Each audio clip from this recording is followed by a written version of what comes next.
nza kwinjira muri kiye nk'uko nabikubwiye muri 2002 ngiye gutangira kaminuza. Ngira amahirwe yo gutsindira kuba ari njye gukora umuvugo. Hari ikintu ubutari warigeze utekereza mu mibereho yawe ariko ukabona kiraje kikuguye imbere. Baza kuvuga ko twakora amarushanwa yo kuvuga umuvugo uzavugwa His Excellency yaje gusura Kiye. Abari ngiye bahitamo. Ndabyibuka rero umuvugo ndawukora neza, barawushima, ndawuvuga, arahamagara ati uwo mwana azansuhuza. Ndagenda ndamuramutsa. Ntago icyo gihe twakoraga amafaranga ariko baranayampaye icyo gihe. Bavuze wakoze, twumvaga wagira ubwoba, urumva nari mushya muri EPRM.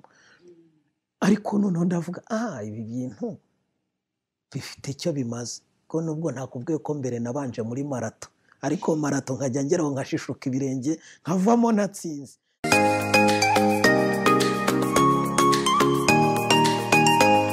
Be inspired.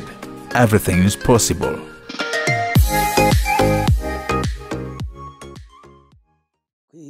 Kubibwira kwanjye rero ni ibintu ni birebire, biba birebire cyane, ariko reka ngerageze nshagaguremo. Nitwa Niyitegeka Graciane, bakunze kwita biturutse ku bihangano, bakunze kwita Papa Sava, cyangwa se bakanyita Seburikoko, cyangwa se bakanyita Siliveri cyangwa Mvumbuko. N'amazina menshi biterwa n'ibyo nagiye nkina.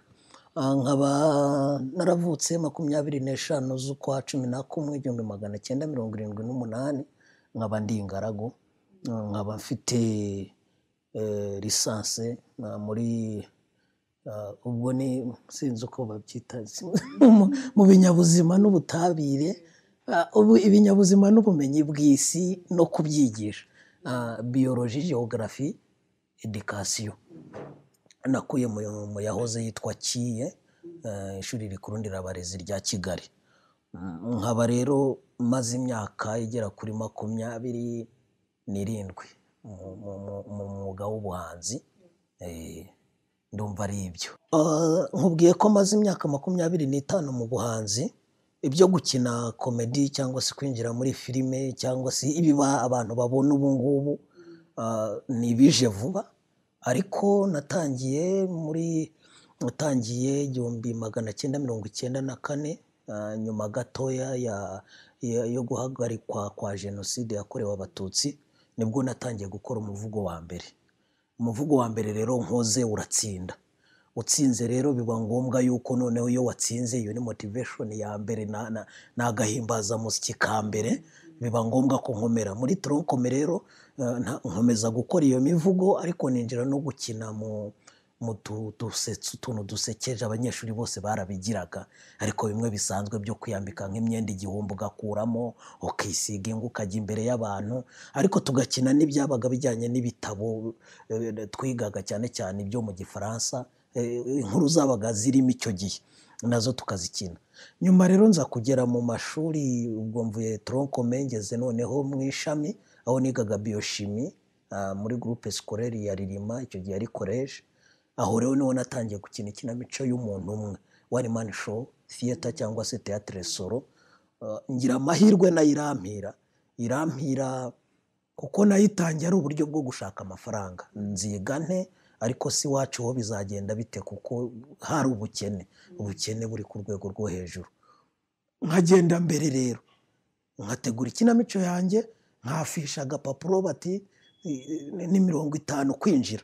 Abandi banyeshuri bakazaza icyo cyumweru, kuri icyo cyumweru twatangiyeho nakina bakama amafaranga. Biza rero no kujya noneho mu rwego rw'amarushanwa, ubumwe n'ubwiyunge hariya muri Bugesera yose, kurwanya sida. Ubumwe n'ubwiyunge twakoranaga n'imiryango mu kurwanya sida, twakoranaga n'izitwaga za ZOA. Nkagenda ndushanwa, ntabwo rero nigeze nsindwa na rimwe. Kudatsindwa rero abantu bose bakaba banza ahantu hose, nkagera mu rwego rw'igihugu, ni iyindi motivation. Ariko n'aya mafaranga yo kwiga nayo gutunga abo nasize hariya hakurya bigumya kuza. Aho rero niho narangirije mu wa 6, ariko maze kugera ku rwego ruhambaye cyane rwo gukina, mbona n'abantu kenshi hakundaga kuza abashyitsi b'abazungu, hari abo nibuka bavaga muri Canada, abandi mu Bwongereza, cyane cyane muri World Vision. Bambwira bati hari umuntu wo mu Bwongereza gutyo mwandika kimwe, wanditse za Romeo na Juliette n'iki, banyoherereza n'ibitabo. Ngenda ndeba rero izo style zose, ntangiraho kurushanwa mu rwego rw'igihugu. Amahirwe yanjye rero mpahurira n'abantu benshi bakomeye muri ubwo buhanzi mu rwego rw'igihugu, ko nagize amahirwe mpahurira na ba Honorable Bamporiki, mpahurira na ba Dani Vumbi, buriya nawe yari umusizi cyane mu mivugo, abitwa ba Mico Nsengera, bari benshi bakomeye muri icyo gihe. Guhatana n'abo bantu rero ugatsinda ubundi bakagutsinda, byongera ubumenyi. Nza kwinjira muri Kiye nk'uko nabikubwiye muri 2002, ngiye gutangira kaminuza. Ngira amahirwe yo gutsindira kuba ari njye gukora umuvugo. Hari ikintu ubutari warigeze utekereza mu mibereho yawe, ariko ukabona kiraje kikuguye imbere. Baza kuvuga ko twakora amarushanwa yo kuvuga umuvugo uzavugwa His Excellency yaje gusura Kiye, aba ari njye bahitamo. Ndabyibuka rero umuvugo ndawukora neza, barawushima, ndawuvuga, arahamagara ati uwo mwana azansuhuze. Ndagenda ndamuramutsa.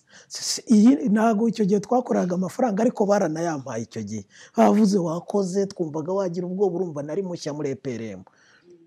Ariko noneho ndavuga ibi bintu bifite icyo bimaze, ko nubwo ntakubwiye ko mbere nabanje muri marato, ariko marato nkajya ngeraho nkashishuka ibirenge nkavamo natsinze. Ndavuga ibi bintu rero bifite akamaro, nkomeza gutyo. N'umwaka ukurikiyeho bakoze graduation ya mbere, barongera bambwira bati ni uri buhange nanone, nsoza n'iyanjye, bati ni wowe nanone uri buvuge poem. Nyine kera arabona abwira ngo akaboko umuntu arakabika n'icyumweru kigashira. Niko biba bimeze mu by'ukuri, ko hari abandi nk'uko nakubwiraga, hari abandi abo bose navuze n'ubundi twaje guhurira muri Kiye, ngo nakubwiye bose bari bakomeye, ariko urumva ngira amahirwe barantoranya. Ni ibyishimo nyine utagereranya n'ibindi. None se ubundi ikindi wumva cyaba gisigaye ndi hano mu Rwanda ni iki? Ntacyo. Noneho ndavuga ibi bintu birakora, ibi bintu birakora pe. Wakorera amafaranga utayakorera, it's okay. Ndagumye rero ndarushanwa. Icyo muri iyo myaka rero hariho ubuhanzi, hari festival twajyagamo muri Université nkuru y'u Rwanda muri Nili i Huye, yitwaga Festival Interuniversitaire de Grand Lac de Butare, FIAB. Ntangira kuyitegura, nkajyanayo one man show yanjye. Nararirimbaga mu itorero ribyina rya Kiye, ariko nkagenda muri mu itorero ariko nkajyana na one man show yanjye. Hariya rero habaga abantu bitaga abakonare, baserereza gukigera kuri stage. Ngezeyo ngira amahirwe, umukinnyi wa mbere nakinnye barawakira. Mu yindi myaka yakurikiragaho babazaga niba naje, uwo witwaga Kuki yaje, niba dahari mu bifunge, ari ahantu babaga bari hejuru hariya. Nkatsinda umukinnyi mwiza, nkatsinda ikinamico nziza. 2004 iza kumbera umwaka nakozemo ikintu ku buryo butunguranye. Nakozemo umuvugo kwibuka jenoside yakorewe abatutsi ku nshuro ya 10. Hari abaperezida bagera nko ku 10 cyangwa barenga, ndabyibuka, ariko sinamenya yuko ayo marushanwa ahari. Nza kuyamenya hasigaye umunsi umwe n'igice. Badusaba kandi gutanga iki? Gusa byari ugutanga urupapuro rwanditse ruriho wa muvugo wawe na kasete. Urabona za kasete urazibuka za kera za Tedeka, ariko urumva nta mwanya nari mfite. Umuvugo w'iminota 7 nguma nzenguruka hariya kuri stade, hari handitse iryo tangazo umunsi wose. Ndahazenguruka umunsi wose, harimo n'abana barimo bitoza gukina icyo gihe, abana b'abayobozi. Abantu bakambaza ati urakora icyaha? Vuga ndimo guhimba, ariko ntacyo nakoraga. Nasomaga itangazo nkagaruka nkarisoma, nkasubiraho nkarisoma, nkagaruka nkarisoma. Nijoro rero ndarankwandika, mbura amafaranga noneho yo kubona Tedeka. Ntazo nari mfite, ntago studio twari tuzizi muri icyo gihe, ntazo twari tuzi, ntago nakubeshya. Ndavuga se ndawurikodingane. nawufashe kuri radiyo kasete. Hari radiyo kasete zagiraga akantu gatukura ka rikode cyangwa gasiba. Mfata matora shyira hakurya y'igitanda, hakuno y'igitanda, urumva byo kwizora byo twari twarabyize muri fizike. Njyamo imbere nsiba kasete ya mbere, nsiba iya kabiri, ngenda ndikode ngiraho ndangije numva uko bimeze, numvishe bimeze neza. Ejo mu gitondo njya kugura kasete Kimironko, umuntu wacurangaga hafi y'aho inyama zabaga, nyirikodingiraho ndadepoza. Birangira rero muri uwo munsi n'igice mbaye umuntu batoranyije kuzavuga iyo poem. Ntabwo ari yari yabaye iya mbere, yari yabaye iya mbere, yari yo mu rurimi rw'igifaransa ndabyibuka, bantoranya kuzayivuga. Noneho urumva bari umubabaro, bari agahinda, ariko guperforminga imbere y'abaperezida nk'icumi, 11, 12, ntabwo nibuka umubare, nabyo bimbera ikindi kintu. Ndangije no kuyivuga baranshaka, Romeo Dallaire ndibuka yari ari mu Rwanda, ariko ahita umunsi ukurikiye ajya kwibukira i Nyamata, baravuga batukomezanye ugene i Nyamata. Ibyo bintu byose rero uko byagiye biba nibyo byabaye inkomezi, biba no kuba namenyekana kugira ngo njye gukora filime. Niho byaturutse ubundi. Ni ukuba uvuga ngo uko nakinaga abantu barandebaga, uko nakinaga barandeba, haza kuza umwarimu aravuga ati biriya bintu byawukora ndashaka kubigukoreramo videos. Ntabwo nari mbizi ko nzakina filime.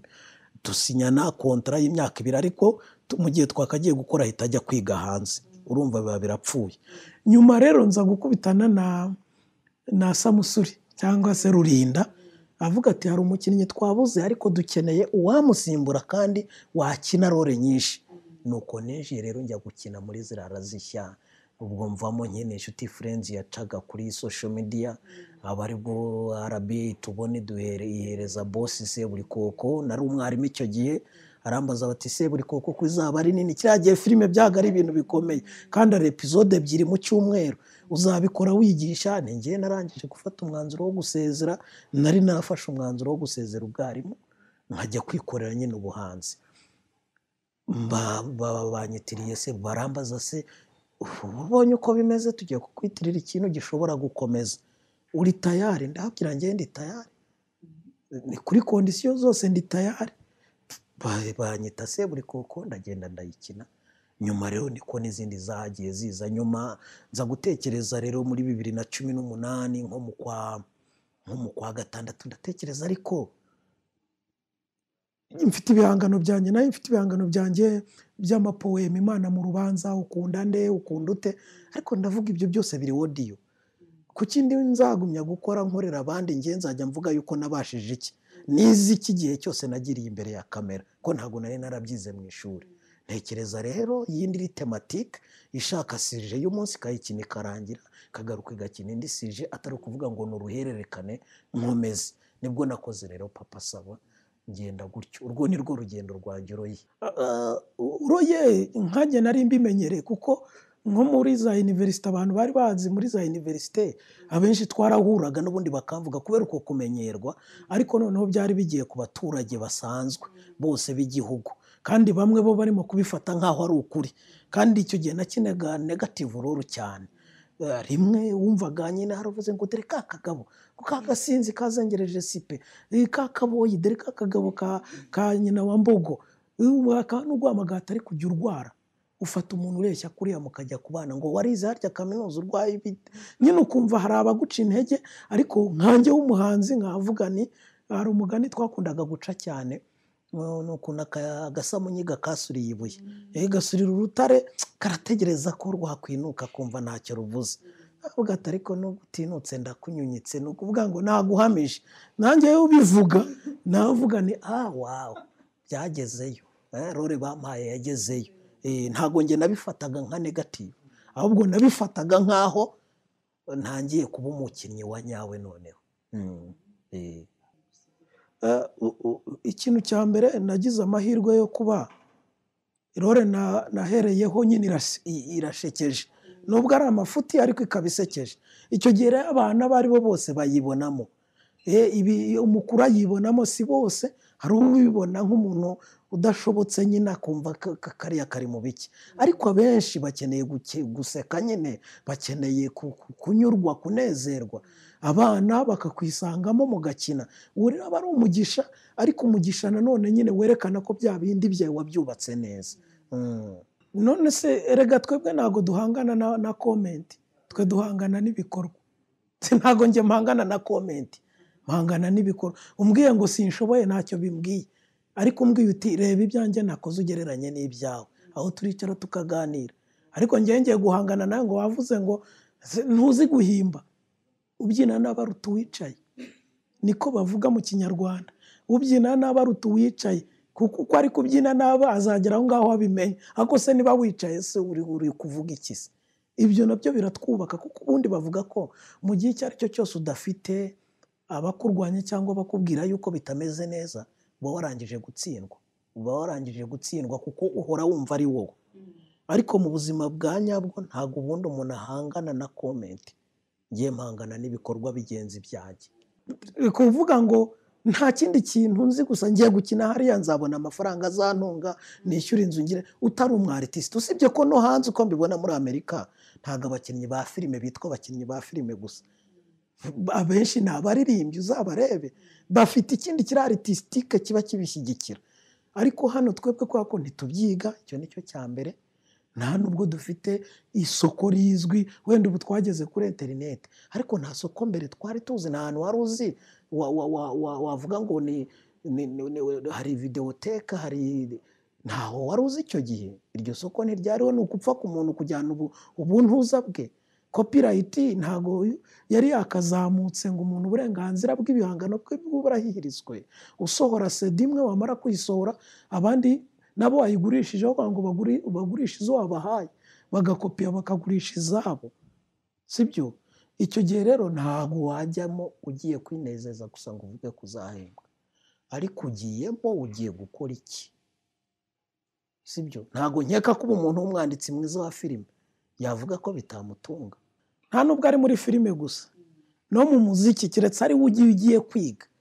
Akuvuze uti nge nzi kuririmba, nzi gucuranga, ababyeyi bagatanga minerivare, uti ntacyo bimbwiye, nzatungwa n'ijwi. Ubizi ute se?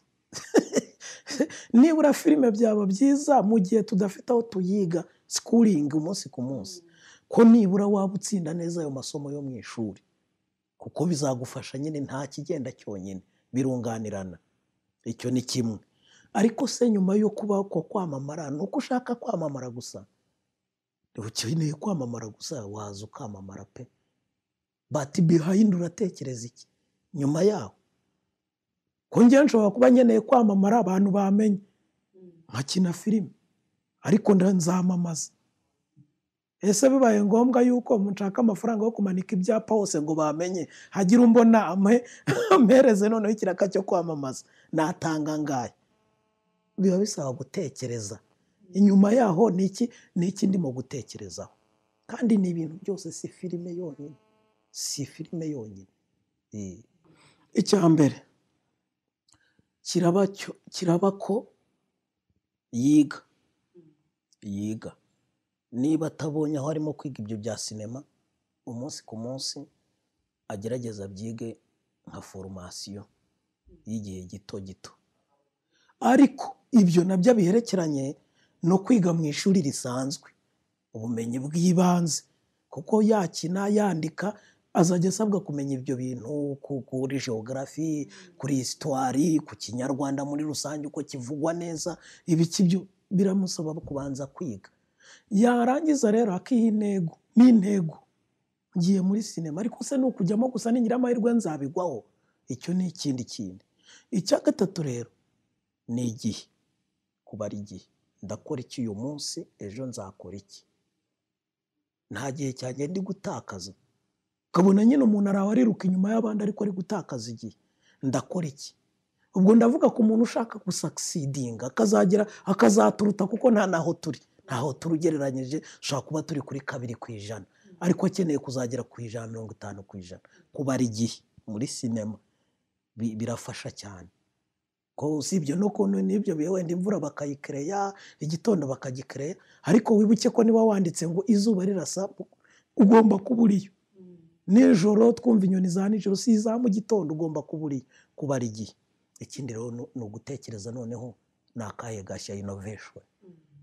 kugira ngo azaturenge nuko ashyiramo icyo n'uguhanga nyine kavuga bati ariko none uyu muntu waje yewe ararenze umva ko mwavuze za seburikoko mwaje muvuga za papa sava zabamenya za makuba reba icyo gihe niruka njya kureba icyo gihe rero ari bundenge ariko buri gihe niyumva yenda gukora nk'ibyanjye gusa ntabwo azandenga ntabwo azagumya nyine ameze nka bamwe banye urabona umuntu wenterepureta abandi iyo umuntu bavuze bati kwenterepureta ntibikibayeho ubwo nyine uricara ariko wabonye iryo jwi ntabwo wakwenterepureta gusa wanahimba ibyawe innovation ugashyiramo creativity ni uwo nguwo niwe uzagera kuri urwo rwego kuri ubu ntabwo abana tubakoresha ariko ndavuga barengeje wenda n'abana twabakoresha ariko kubera ko twica kuri YouTube kandi hariho amategeko atubuza gukoresha abana nabaye mfashe uwo mwanzuro wo kureba yuko nakoresha uri hejuru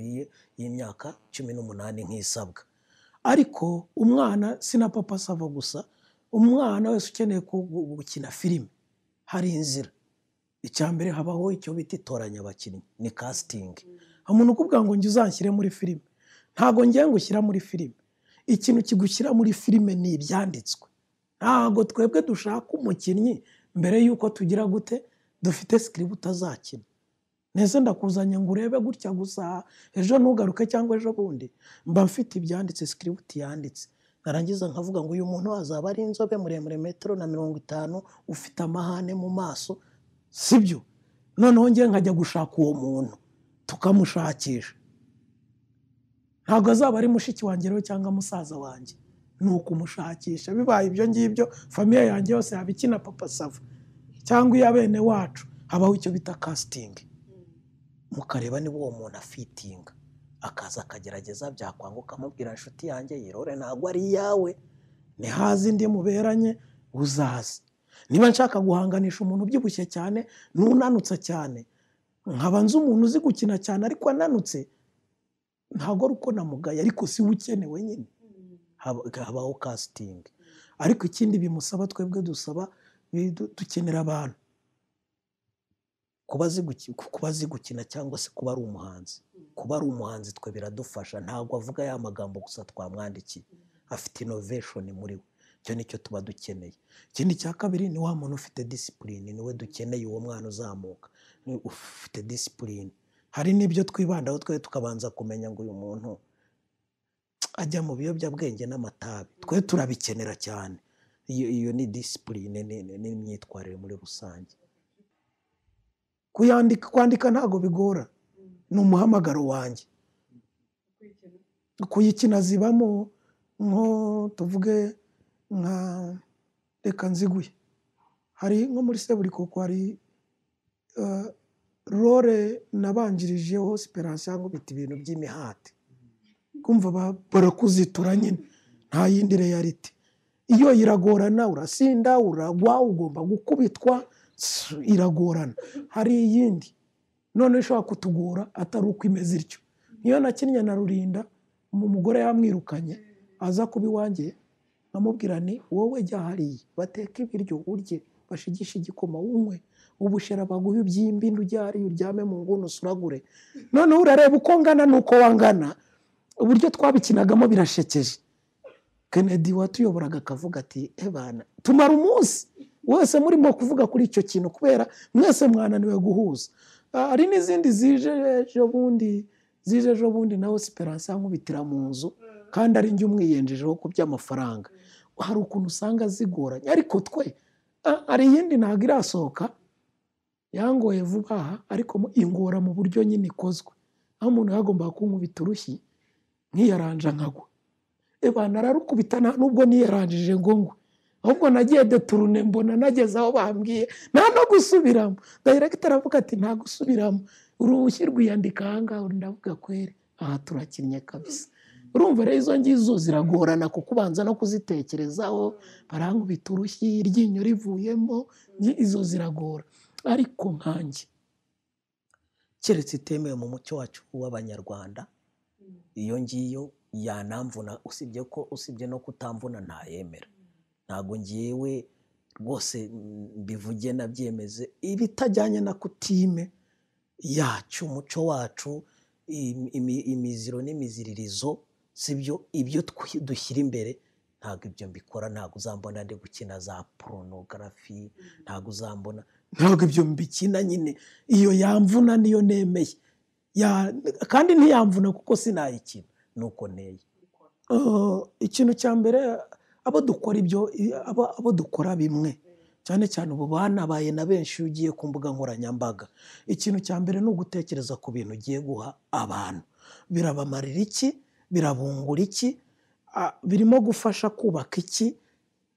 Abo ubyereka n'igihugu cyawe muri rusange cyangwa isi yose. Iyo ni inama mbaha. Iya kabiri ni uko ibintu niba babirimo noneho ni uko biyemeje ko byaba umwuga. Niba biyemeje ko byaba umwuga, bari gukora iki ngo bibe umwuga noneho bibatunge, bitunge n'abandi. Kugerageza nanone gushyiramo imbaraga, byaba mu kwiga, byaba mu guhimba nyine udushya, byaba nyine kwiga, ndavuga kwiga sawundi, kamera, script writing, ibintu byose bitandukanye, directing, akaba afiteho nosiyo. Abo nabo turi kumwe. Ikindi discipline ifata byinshi. Discipline ni ukwibuka ko nyine uri gutanga ubutumwa. Mba ndi hano imbere ya kamera ndi gutanga ubutumwa. Muri uko gutanga ubutumwa rero nakagombye kwima abandeba ingeso mbi naba nifitemo niyo naba nzifite, nkazibima. Simbe wa muntu usinda ahantu hose nyuze bamfata nk'umusitari. Simbe wa muntu urimo kwiruka mu bana njya kurongora. Simbe wa muntu wiba. Simbe wa muntu wambura. Simbe wa muntu udashyigikiye ibikorwa byiza. Ibyo byose biri muri discipline. Simbe wa muntu utubahiriza igihe. Izo ni inama kubo turi kumwe mu mwuga. Ku babyeyi rero, ku bana bashaka kubijyamo, nta kazi twe biradutunze, bitunze n'abandi dufasha, n'abo mpemba nta kazi. Kandi ntawe umenya ejo uko hazaba hameze. Ni urugero ndabikubwira, tuvuganye muri iki gihe, sibyo? Ariko nta makonseri akiriho, nta muntu wari ubizi ko atabaho. Tubari twose twaracurangaga, abaririmbyi babonagaho, ariko ubu ntibikunze se. Kuki uwo mwana nibiyo mpano yayibonye se atayidevelopa agatsinda neza no mu ishuri, noneho ukareba yuko bitamutunga? Njye ahubwo yabikunze nakoresha uko nshoboye, noneho akabyiga byo kubikora kinyamwuga, apana kwiruka inyuma y'abandi. Ikintu cya mbere iyo wabaye director burya biba bikomeye cyane, kuko bya bintu byose bikunyura imbere. Ni ukuvuga ngo script ugomba kuba uyifasha utya, uyizi n'ikintu icyo ari cyo cyose gikenewe. Ubwo niwe mukinnyi wa mbere w'ibanze. Director niwe mukinnyi wa mbere w'ibanze kuri script. Ikindi ubushakisha iyo sura nyine, izo activities zose nazo ugomba kuba wazitekerejeho. Uriya muntu ndamushakanya. Abo bantu rero bose baratandukanye. Hari ubibwira ugasubiramo rimwe, subiramo kabiri, umutwe munini ukabura amufashe, bikaba birapfuye. Ikindi ni uko uba ugomba kuba uri umuntu nabyita ngo uri tafu, ni ntamuwe ariko nanone w'intege kazabwonko, wica abantu mu mutwe. Ubwira umuntu yes, aho ngaho byari bije tugeze kuri 60%, kora bibe 70 sirisa. Sinzi niba ibyo bintu byumva. Marinyite mu gufasha abantu. Hari uba yaje wenda yarwanya n'umugabo, si ikibazo cyawe kandi ntiyakikubwira. Hari uwaje ari mu mihango kandi ntari bukubwira ati ndi mu mihango, kandi afite uko ari kuribwa, ariko uramushaka muri iyi sura uyu munsi. Bigusaba rero ibintu byinshi bitandukanye. Nyuma yaho rero haba n'abandi muba mukorana. Hari abari kuri kamera, hari abari kuri sound, hari abari kuri light. Ugomba byose kuba ufiteho iki akanosiyo. Si ngombwa ko bihambayemo, ariko ufite nosiyo ku buryo uw'amatara nawe aba afite icyo gufasha. N'iki twe niko tubigenza. Ibyo bintu byose rero kubikorodona, kandi buri gihe ukaba uhari kuri icyo kintu, nicyo kintu gikomera cyane. Iya mbere, imvune ya mbere ngira ni script kuyifata mu mutwe. Niba bashimye ko ibyo mbakorera babishima, uri kubyumva, iyo mpano Imana ikaba yayimpaye, ubundi biba byarangiye. Ariko bo barakomeza bajya kureba. Mbere yuko nkina bashyizeho drone, bashyizeho amarayirayi, bashyizeho amajibu, bapimye, barebye sound, bagize n'ibinarangira bazajya muri editing. None se njye muri editing ndahagera ntago magera, ariko director agomba gukurikirana ijwi ryasohotse neza, se bakase neza, bahuje amashusho neza. Birarenze rero ibyo.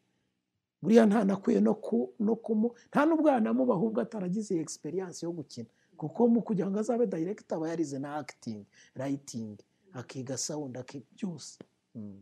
Mu myaka 5 ntaho nkwiye kwibona harenze ahangaha. Ngewe ndi kuri apogee yanjye, ndi kuri optimum. Nageze aho nagombaga kugera, ahubwo ni hehe nshaka gufasha abandi ngo bagere. Icyo nicyo kingiye ngumya mbaza. Ni nako mbafasha. Papa Sava nicyo nayishyiriyeho, nuko haboneka izindi tara nanone nejo.